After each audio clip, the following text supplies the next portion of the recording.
जिंदगी तो बेवफा एक दिन ठुकराए, जिंदगी तो बेवफा एक दिन ठुकराए। मोहम्मद रफ़ी साहब और किशोर कुमार के चाहने वालों का जब भी मुकाबला होता है तो मुकद्दर का सिकंदर फिल्म का जिक्र जरूर आता है, क्योंकि ये एक ऐसी फिल्म है जिसमें एक ही गाने को रफ़ी साहब ने भी गाया है और किशोर कुमार ने भी गाया है। मौत महबूबा साथ लेकर जाएगी। फिल्म में अमिताभ बच्चन के डेथ सीन में जब रफ़ी साहब की आवाज में गाना बजता है तो आज भी दुनिया के कारोबार से मन उचट सा जाता है और सुनने वाला एक तरह के शून्य में चला जाता है।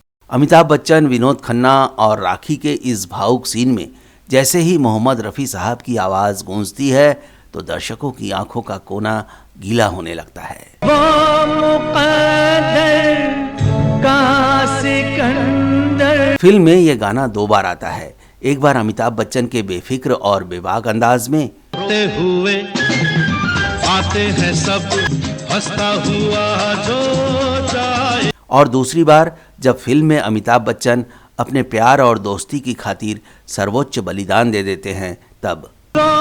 मुकद्दर का सिकंदर। फिल्म में बेफिक्री वाला गाना किशोर कुमार ने गाया है और दर्द वाला गाना मोहम्मद रफ़ी साहब ने।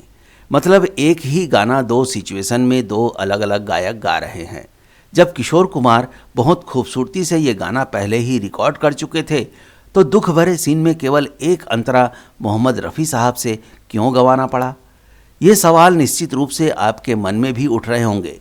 आज हम बात करेंगे इसी सुपरहिट गाने की, तो इस वीडियो में आखिरी तक बने रहिए हमारे साथ।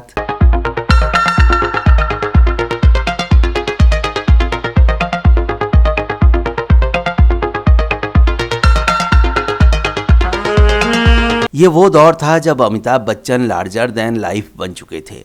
अमिताभ बच्चन जैसे ही फिल्म के पर्दे पर दिखते, दर्शक उनके सम्मोहन में बंध जाते। डावर साहब, बहुत बरस पहले आप रेस खेलने जाया करते थे और हमेशा एक जगह गाड़ी रोककर अपने जूते पॉलिश करवाते थे। मैं आज भी फेंके हुए पैसे नहीं उठाता। अमिताभ बच्चन के डायलॉग, उनका चाल ढाल, हीरोइन से उनका रोमांस और मस्त बेफिक्र वाला अंदाज जब दर्शक विशाल पर्दे पर देखते तो देखते ही रह जाते। लेकिन अमिताभ को अमिताभ बनाए रखने में प्रोड्यूसर, डायरेक्टर से लेकर स्क्रिप्ट राइटर, संगीतकार, गीतकार और गायक को भी बड़ी मेहनत करनी पड़ती थी।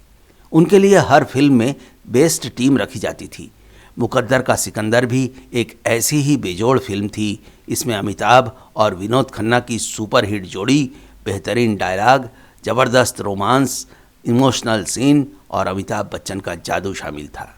इसके आगे की अब दास्तां मुझसे सुन। जब 27 अक्टूबर 1978 को दीपावली पर यह फिल्म रिलीज हुई तो इसने उस साल की सभी फिल्मों को पीछे छोड़ दिया। इस फिल्म को बनाया था प्रकाश मेहरा ने। फिल्म जंजीर से उन्होंने अमिताभ बच्चन को इंडस्ट्री में स्थापित किया था। दोनों ने साथ में 9 फिल्में की थी, जिसमें से मुकद्दर का सिकंदर 5वीं फिल्म थी।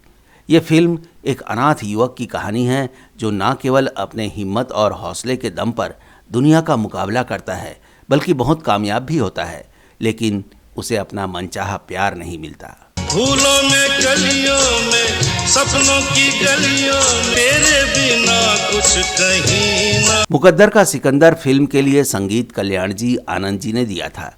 इसके गाने एक से बढ़कर एक थे, जिन्हें अनजान ने बड़ी ही खूबसूरती से लिखा था। सलामे इश्क मेरी जान, जरा कबूल कर लो। दिल तो है दिल, दिल का एतबार क्या कीजिए। रोते हुए आते हैं सब हंसता हुआ जो जाएगा। किशोर कुमार की आवाज में रोते हुए आते हैं सब गाना जिंदगी के संघर्ष का बहादुरी से सामना करने की हिम्मत देता है। तब इंडस्ट्री में किशोर कुमार का जलवा था। अमिताभ की पर्सनालिटी पर उनकी आवाज़ खूब जचती थी। एक तरह से किशोर तब अमिताभ की आवाज़ बन चुके थे। इससे पहले वो सुपर स्टार रहे राजेश खन्ना की भी आवाज़ थे। मुकद्दर का सिकंदर फिल्म के हैप्पी वर्जन वाले गाने में अमिताभ बच्चन का हेयर स्टाइल, उनकी ड्रेस, मोटरसाइकिल पर उनकी कलाबाजियां और किशोर कुमार की हाई पिच वाली आवाज का संगम होता है तो ऐसा कमाल का गाना सामने आता है। वो मुकद्दर का सिखाने मन कहलाए। लेकिन जब फिल्म में अमिताभ बच्चन के डेथ सीन के लिए गाने की जरूरत पड़ी तो संगीतकार आनंद जी ने कहा कि इस गाने का सैड वर्जन किशोर कुमार नहीं बल्कि मोहम्मद रफी साहब गाएंगे। उनके ये कहते ही वहां मौजूद लोग चौंक गए। दरअसल तब इंडस्ट्री में रफी साहब और किशोर कुमार के बीच मुकाबला होने की खबरें गर्म थी। हालांकि दोनों एक दूसरे का बहुत सम्मान करते थे। खासकर किशोर कुमार तो रफी साहब को अपना गुरु मानते थे। इसलिए दोनों गायकों ने हमेशा इस तरह की खबरों का खंडन किया और हर मौके पर एक दूसरे के प्रति सम्मान भी जताते रहे। किशोर कुमार और रफी साहब के बीच बेहतर गायक का चुनाव करना तब भी मुश्किल था और आज भी मुश्किल है। दोनों की अपनी अलग स्टाइल थी। मोहम्मद रफी साहब ट्रेंड सिंगर थे, खूब रियाज करते थे, जबकि किशोर कुमार गाने का हुनर लेकर ही पैदा हुए थे। 1970 के बाद फिल्मी गानों में जैसे जैसे वेस्टर्न इंस्ट्रूमेंट का चलन बढ़ा और फिल्मों में इमोशन के साथ साथ एक्शन, कॉमेडी और रोमांस का तड़का लगाया जाने लगा, वैसे वैसे निर्माता निर्देशक किशोर कुमार को ज्यादा पसंद करने लगे थे। तू मसीहा मोहब्बत के मारों का है, हम तेरा नाम सुन के चले आए हैं। एक बात और, मोहम्मद रफी 70 के दशक में हज करने चले गए थे, जिससे किशोर कुमार को और भी मौका मिल गया। उस दौर के गानों में किशोर कुमार हर निर्माता की ज़रूरत बन गए थे।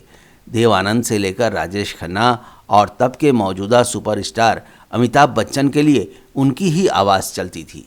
इन पर फिल्माए गए किशोर कुमार के गाने इतने लोकप्रिय हुए कि ज़्यादातर अभिनेता अपनी फिल्मों के गाने के लिए किशोर कुमार की ही डिमांड करने लगे थे।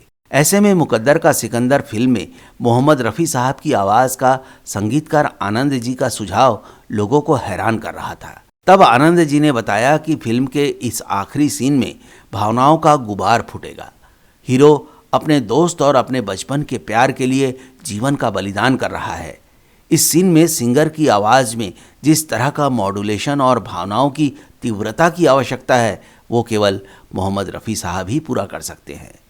इस सीन में गाने का केवल एक ही अंतरा इस्तेमाल किया गया है। घायल अमिताभ बच्चन अपने दोस्त विनोद खन्ना की बाहों में दम तोड़ रहे हैं और अपनी आखिरी ख्वाहिश में वो विनोद खन्ना से ये गाना गाने की गुजारिश करते हैं। जिंदगी तो बेवफा है, मौत महबूबा है। जब विनोद खन्ना ये गाना गुनगुनाते हैं तो सीन बेहद मार्मिक हो जाता है। इस सीन के लिए संगीतकार कल्याण जी आनंद जी ने मोहम्मद रफ़ी साहब को स्टूडियो बुला लिया। जब इस जोड़ी ने मोहम्मद रफ़ी साहब को ये बताया कि गाना फिल्म में किशोर कुमार गा चुके हैं और आपको इसका सैड वर्जन गाना है, तो ये सुनकर रफ़ी साहब चौंक गए। उन्होंने कहा कि ये वर्जन भी किशोर कुमार से ही गवा लीजिए, कहीं ऐसा ना हो कि उन्हें बुरा लग जाए। तब कल्याण जी आनंद जी ने उन्हें पूरी बात बताई और जब रफ़ी साहब ने सीन की जानकारी ली तो वो भी ये गाना गाने के लिए तैयार हो गए। रफ़ी साहब ने एक अंतरे वाले गाने को भावनाओं में इस कदर डूब कर गाया कि वो खुद भी भावुक हो गए और गाना खत्म करने के बाद भी 2 मिनट तक इसे गुनगुनाते रहे। जिंदगी तो बेवफा, एक दिन ठुकरा। जानकार मानते हैं कि इस अंतरे में जो दर्द उभर कर सामने आता है उसे केवल मोहम्मद रफ़ी साहब ही जाहिर कर सकते थे। कहा तो ये भी जाता है कि इन 4 लाइन के अंतरे को गाने के लिए मोहम्मद रफ़ी साहब को किशोर कुमार से ज़्यादा भुगतान भी किया गया था। गाने के दोनों वर्जन बेहद शानदार बने हैं। जब किशोर कुमार ने रफ़ी साहब की आवाज़ में गाने का सैड वर्जन सुना तो उन्होंने तुरंत रफ़ी साहब को फ़ोन मिलाया और कहा कि रफ़ी साहब, आपने तो सचमुच में कमाल कर दिया है। इस ज़रा सी देर वाले इस गाने में जान डालकर आपने दिखा दिया है कि आपको शहंशाह ये तरन्नुम क्यों कहा जाता है। मुकद्दर का सिकंदर उस साल की सबसे ज़्यादा कमाई करने वाली कामयाब फिल्म थी। जब अमिताभ और विनोद खन्ना अपने करियर के पिक पर थे तब प्रकाश मेहरा ने दोनों ही सुपरस्टार्स को लेकर ये फिल्म बनाई थी। दोनों की जोड़ी को दर्शक भी बेहद पसंद करते थे, लेकिन इस फिल्म के बाद जाने क्यों दोनों ने फिर कभी एक साथ काम नहीं किया। इस पेशकश में इतना ही दोस्तों। हम फिर हाजिर होंगे आपके लिए फिल्मी दुनिया से इसी तरह की रोचक और मज़ेदार किस्से लेकर। नमस्कार दोस्तों।